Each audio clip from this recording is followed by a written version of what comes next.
So here are the first steps to consistently build up and never lose the ball easy, just like Arrox, Farouk, Imaji, Michel, Boyd, and so many of these pro players, or probably them unders, you know.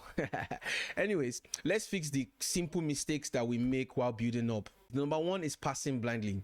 Now, passing blindly, you are seeing a pass open, you want to give the ball immediately, you are seeing that the guy is covering the pass, just change the position of the pass, change to another player. Number two is dribbling blindly. Some of us just want to exert the skills we have in our locker. You want to do reverse last goal, come on, please just pass. And lastly, bad first touch. If you take a bad first touch, you leave the ball open and the opponent can easily collect the ball. These strategies will improve your build-up play.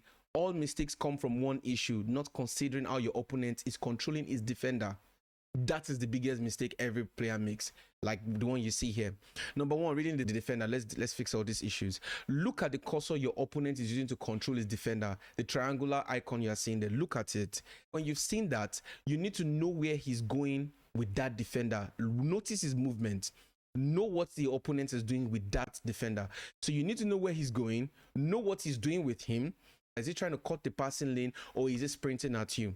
If he's sprinting at you, it means he can cover ground very fast, so you don't have time to dribble. So you need to pass the ball first touch to another open player. So you need to be one step ahead. If he's sprinting at you, it means he can cover more ground very fast, but he cannot react quick enough to change of directions. So that means if he's sprinting at you and you choose to change directions, he cannot just react as fast as you.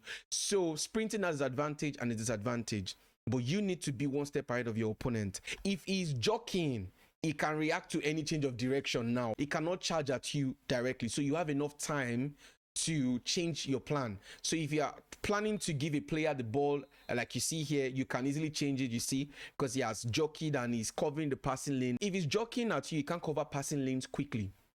You get that? So you need to be one step ahead also. You need to know what he's doing. So if he's jockeying, change the direction of your pass. You have enough time to think, 2 passes ahead. But if he's sprinting at you, you need to pass the ball on time. I hope that explains that. Now you need to understand the defender's purpose. This is the next thing. He's cutting the passing lanes. You can't just pass anyhow you want. Most players like Farouk, Imaji, Arogs, all these guys, they can see 2 steps ahead, so they know your next pass, so they cover the passing lane.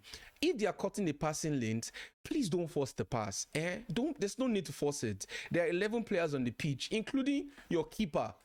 You get me? So if they are covering 1 or they are covering 2, switch the flanks with all full power to the other side, or you just give the ball back to your keeper.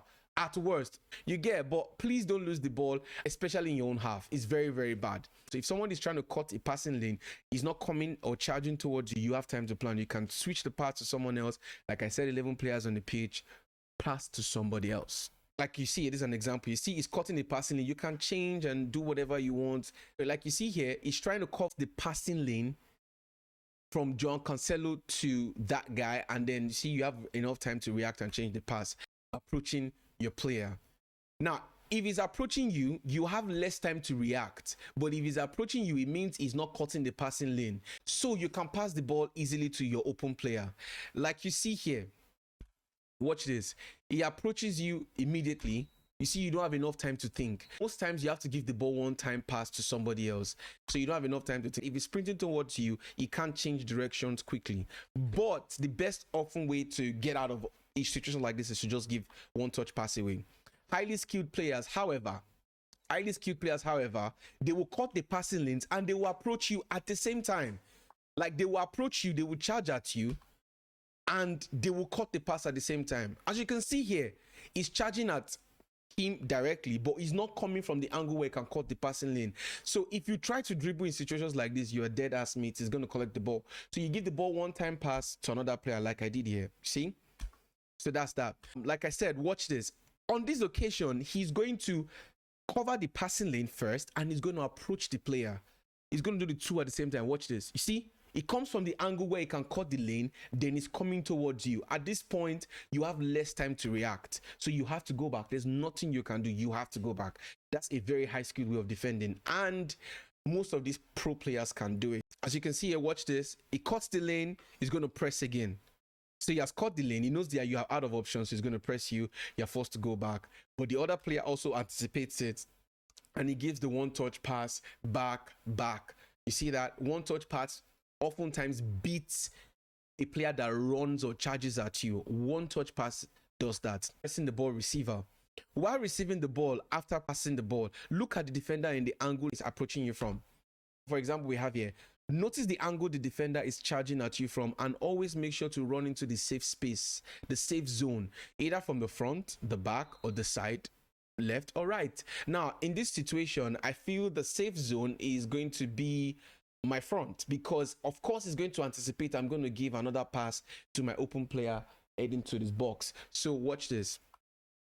I recommend receiving the ball without holding the sprint button also, so that you receive the ball safely. The only time I feel you should take the ball and sprint is when you have enough space to beat the defender in a running duel, like here.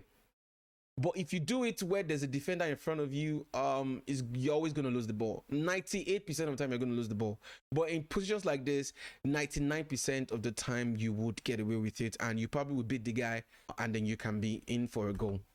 So like you see here, so pass again, I can push the ball first touch. You can't always receive the ball and pass it to make it predictable. Sometimes you have to dribble. Most time the best option is to pass back to the player who passed the ball in the first place if your opponent is pressing you in tight spaces. So I really hope that this video will help you get better. See you in my next video.